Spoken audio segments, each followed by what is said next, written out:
সরকারের কাছে বার্তা একটাই যে আমি যে 20 কিলোমিটার দূর থেকে তেল নিতে আসলাম, এসে দেখছি যে তেল পাম্পে তেল নাই। শুনলাম সকালে দিচ্ছে, এখন নাই।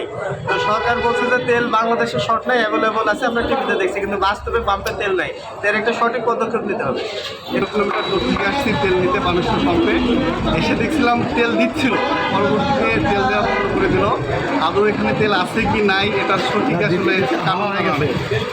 এটা আসলে কিসের সিন্ডিকেট এটা আসলে একটু তদন্ত করে দেখ। জি, মন্ত্রী মহোদয় যেভাবে বলছেন যে আসলে কোনো তেলের সংকট নাই, কিন্তু বাস্তবে চিত্র সম্পূর্ণ ভিন্ন। প্রচণ্ড কষ্টে আছি এবং খুব দ্রুত যেন এটা সমাধান হয়, এটা মন্ত্রীর কাছে আকুল হবে। 10 কিলোমিটার 10 কিলোমিটার তেল তো ওইদিকে পাম্প একটা আছে, ওটাতেও নাই, এখানেও নাই। সে অনুমতি তো অনেক, কিন্তু এরা তেল থাকা সত্ত্বেও তেল আনে না, তার তেল দেয় না, এটাই তো মনে করি। কেন দেয় না? আমরা খবর যেটা শুনি সেখানে তো তেলের সমস্যা হওয়ার কথা না। তেলে জাহাজ আসছে, সব আসছে, এটা তেল দেয় না। এটা কি উচিত? এটা অবশ্যই দেখতে হবে, নাহলে তো জনগণ দুর্ভোগে পড়বে কেন এটাতে? এটা দুর্ভোগ পড়ার তো ঠিক চাই না।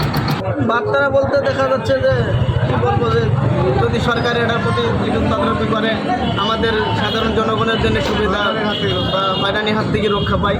কী বলবো, এখন তেলের জন্য আশাবাদী আসছিলাম একটা জিনিস আসার পরে যদি না পাইতে তো সে ওটার নৈরাশা হয়।